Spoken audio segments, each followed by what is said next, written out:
Kwa muda sasa tumeaminishwa kwamba kutokupata ujauzito ni changamoto ya mwanamke. The other day nilikuwa na rafiki yangu mmoja ambaye anaelezea story yake ambavyo alipata changamoto ya kutokupata ujauzito ndani ya miaka 5 akiwa ndani ya ndoa. Mwisho wa siku akawa very desperate, ameenda kwa madaktari, kwa waganga, akatumia dawa za mitishamba na kila kitu and still didn't work. Mwisho wa siku mwanaume akaanza kumnyanyasa, kumnyanyapaa na kumfanya aweze kujiona kwamba yeye sio mkamilifu. And this story is a real story. Ni story ambayo nimedisiwa kabisa na rafiki yangu. Kwa sababu ya zile changamoto ambazo alikuwa anapitia ndani ya ndoa, manyanyaso, kwa sababu hakupata ujauzito, mwanamke akaamua kuachana na hiyo ndoa, akaondoka kwa mwanaume, and then mwaka mmoja mbele akakutana na mwanaume mwingine, dada akapata ujauzito. The other day pia nikaona video ambayo kuna daktari kutoka Muhimbili alikuwa anasema kwamba katika familia 3 ambazo zinaenda kwa ajili ya IVF, familia 2 unakuta mwanaume ndio mwenye changamoto ya kutokuweza kuzalisha. Na hii ndio inaenda kuwa topic yetu ya leo.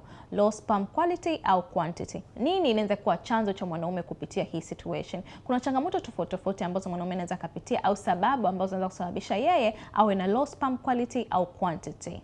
Kitu cha kwanza inaweza kawa vyakula na vyakula. Je, unakula vyakula sawa sawa? Siwe ni yule mtu ambaye unakula chips mayai kila siku and then you expect mwili wako uweze kuproduce high quality sperms au high quantity of sperms. Sio kweli. Uvutaji wa sigara, imekuja kugundulika kwamba uvutaji wa sigara kwa sana inaweza kuwa ni mojawapo ya chanzo cha kuweza kupunguza wewe kuweza kuproduce high quality sperms.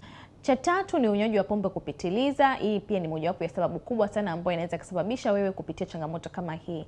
Cha 4 ni hormones. Na wanaume ambao miili yao haiproduce more testosterone ambao mwisho wa siku wanapitia changamoto kama hii.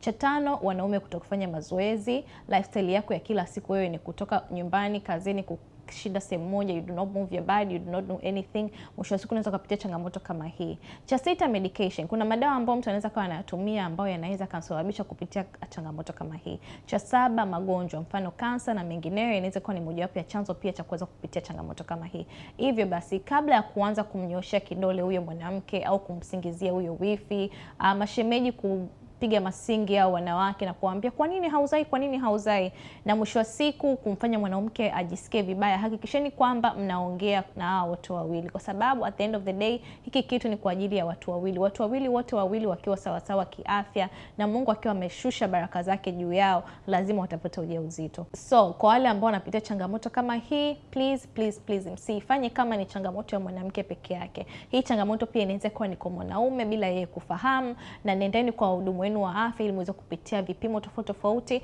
na muweze kusaidiwa. Go as early as possible.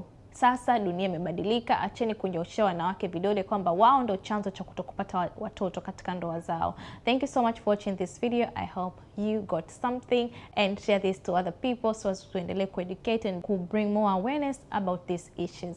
Bye bye. I love you very much and have a beautiful weekend.